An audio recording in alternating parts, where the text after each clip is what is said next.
皆さん、おはようございます。今日は Nintendo Switch と Fire Emblem を話します。じゃあ、始めましょう。Let's talk about the elephant in the room, the mystical, magical, marvelous, wonderful invention known as the Nintendo Switch. Now, the Switch is going to be dropping in early March. It's got a price point of $299, battery life of 2 to 6 hours, completely portable, launching with Breath of the Wild, and not much else. How do you feel about that? Well, what you just said kind of sums up a lot of my initial reasons why I wouldn't want to purchase a Switch right out the gate. Breath of the Wild is pretty much the only really remarkable launch title that they're going to be going with. And even that's coming out on the Wii U as well. And looking at the upgrades between the Switch and Wii U version, I don't think it's worth the extra money of buying the Wii U. I mean, if you want all the collectible stuff, they're only selling the collector's editions as Switch. But largely, I don't know. I like that the Switch is getting a lot of third-party support this time around, with Skyrim coming to it, and I'm hoping at least that is indicative of that other third parties say, I mean, most of us don't play it anymore, but like Call of Duty and big titles like that will come to it, just because that's good for Nintendo's bottom line. But all in all, I'm a little underwhelmed. A lot of the rumors around the NX before it came out were talking about this ultra powerful, ultra sleek console that would bring Nintendo up to snuff with everybody else. And the new console just seems gimmicky, as Nintendo has always kind of done the gimmicks. Exactly, Nintendo has always done the gimmicks. That would be my counter argument. Everybody who was expecting an ultra powerful, ultra sleek console, everybody expecting an Xbox 2 or a PlayStation 5, I think that's unrealistic to expect. Nintendo's always marched to the beat of their own drum. I think this Switch is a continuation of that. Sure, once again, it's not going to be the most powerful console on the market, far from it. I would argue that the portability of the Switch, the versatility of it as a console is going to be its greatest strength. Now, regarding its launch titles, obviously the launch lineup outside of Breath of the Wild is basically just ports and party games that nobody's going to play for longer than an hour. And we say that, but Wii Sports is still played by a lot of people. Wii Sports doesn't count, you know it. But Nintendo is clearly all in on Breath of the Wild. They showed this beautiful trailer at release. They've clearly poured so much time and effort into this game. And as a supporting argument for this, the Nintendo 64 launched with exactly 2 games, Super Mario 64 and Pilot Wings. And I haven't heard of Pilot Wings beyond that point, so. But if the Switch does as well as the Nintendo 64 does, I'd say that's a pretty fair job well done. I would honestly say, like, even as somebody who's not going to buy it right out the gate, it's primed to pull ahead of the Xbox One and PS4 for only one reason, and that's the price. Launching at $399, like, $299. or $299, sorry, $300, like a little bit extra with tax. That's pretty impressive right out the gate as far as a price range goes. I mean, it isn't as powerful, so I'm assuming the hardware isn't as expensive, but it's still more affordable. And at the end of the day, what wins the console wars is affordability. Yeah. Though on the other hand of that, the Switch, as the Wii U and Wii before it, needs a lot of peripherals, or maybe not needs them, but has so many that you can buy with it, and those peripherals run up the price. If you want a Pro controller, that's $70, or a Super HD touchy controller, that's gonna be like $80.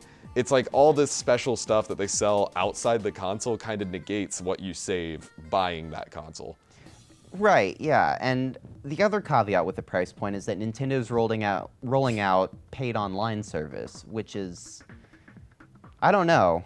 A lot of people are not happy about that. Nintendo's online has traditionally not been great.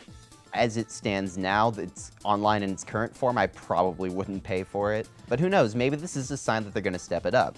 And with some pretty great games being rumored to come out in the future, such as Mario Odyssey, Fire Emblem Switch, and Game of the Year ARMS, I think I'm expecting some great things from the Switch, if not immediately, then somewhere down the line. I'm looking forward to it proving me wrong. During the recent Nintendo Direct, Nintendo announced many new Fire Emblem games. Among them, Fire Emblem Heroes, a mobile game for iOS devices and Android that plays much like classic Fire Emblem, though you play with and collect classic heroes from all the games. Now, this is just kind of a continuation of a current trend with not just Nintendo, but games at large, of moving to the mobile platform to make it more accessible to a general audience. I, for one, think it makes sense. I mean, maybe we don't like mobile games all that much, but the fact that everyone has a phone, it's just that much bigger of a market to sell to. It would make no sense for them not to go that direction. I mean, yeah, of course, and there's a bigger overall benefit to this, because even if the game doesn't have to be great, is the point. Now, I love Fire Emblem a lot. I really like Fire Emblem.